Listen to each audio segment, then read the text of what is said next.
मुझे आज रिश्तों का एहसास हुआ है। मैंने हैरत से पूछा, वो कैसे? तो कहने लगे, हम 2 भाई हैं, मैं छोटा हूं। माँ बाप के मरने के बाद हम में दूरियां बढ़ने लगी। छोटी छोटी बात पे झगड़ा होने लगा, कभी बच्चों की वजह से तो कभी जमीन की वजह से।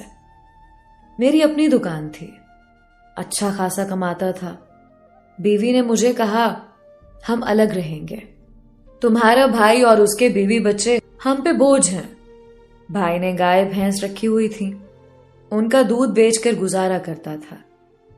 मैंने अकड़ और गुस्से में भाई से कहा, देख पारशीद, तू काम काज तो कोई करता ही नहीं, तुमको बड़ा समझकर आज तक बर्दाश्त करता रहा, अब मैं तेरे साथ नहीं रह सकता। भाई मुस्कुराया, अच्छा पुत्र, कोई बात नहीं, तू अलग होना चाहता है तो जी सदके, बता कहां से दीवार देनी है। मेरी बीवी पास आई, ऊंचे कमरे हमने ले लिए, मिस्त्री लगाया, दीवार बन गई। भाई अलग हो गया, मैं खुश था।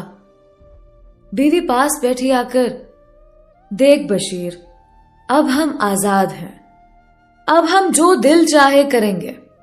बीवी ने नई गाड़ी की फरमाइश की, मैंने ले ली।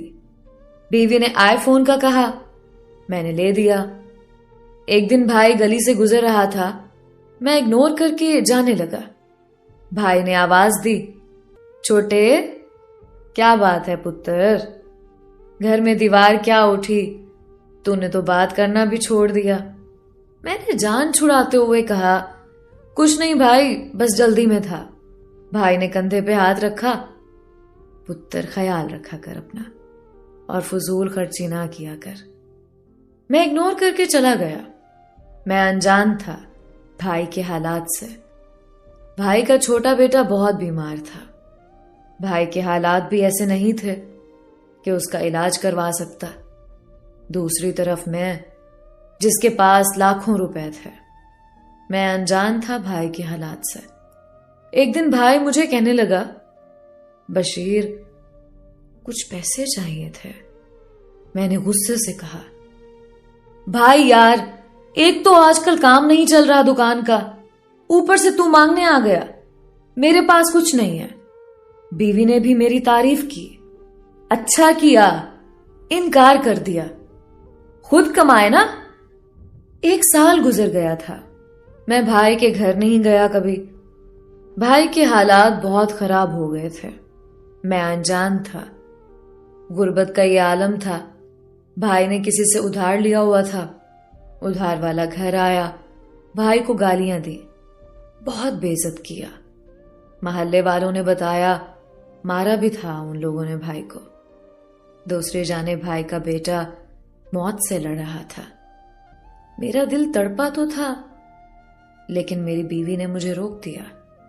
हम क्यों ये मुसीबत अपने गले में डालें? मैं भी रुक गया। फिर भाई का बेटा फौत हो गया। बस नाक रखने के लिए भाई के पास गया, झूठा दिलासा दिया, घर लौट आया।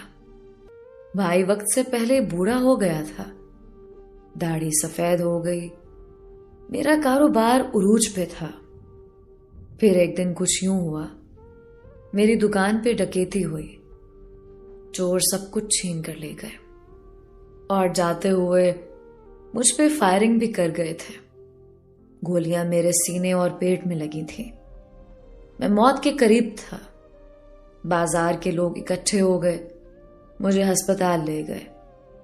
मेरी 6 बेटियां और एक बेटा था।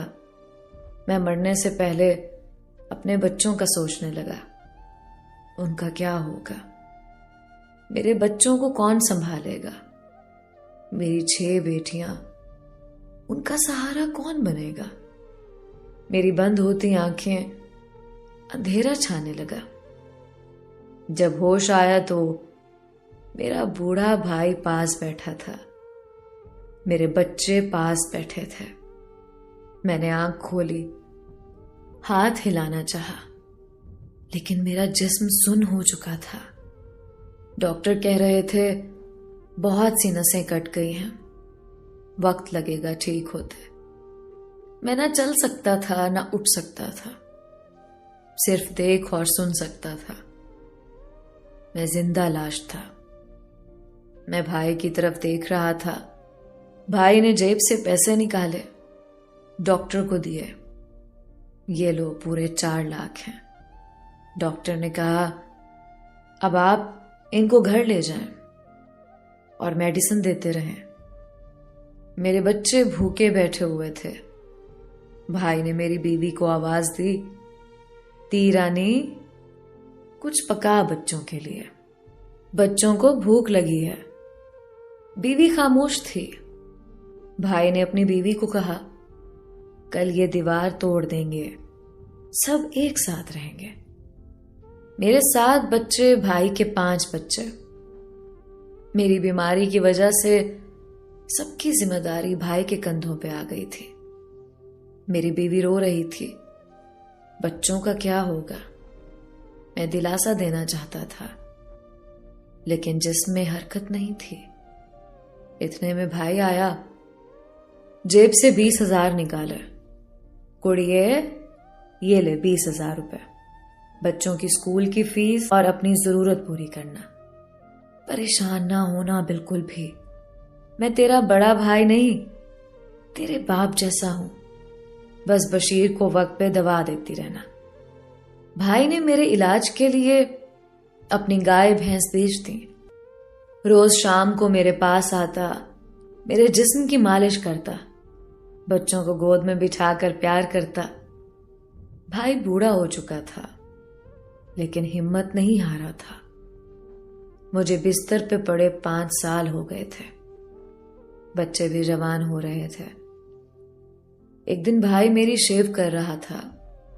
मेरी नजर पड़ी भाई के हाथों पे छाले थे।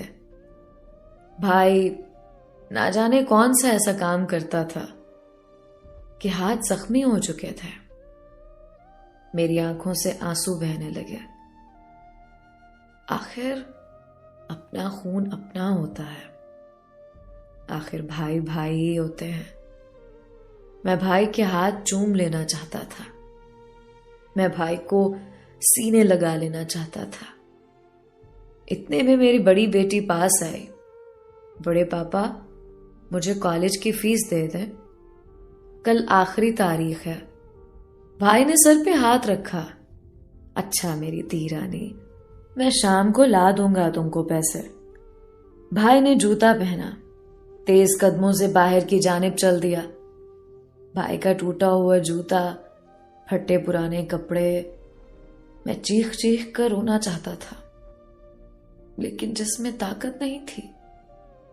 फिर आखिर 7 साल बाद मैं ठीक होने लगा और चलने फिरने लगा।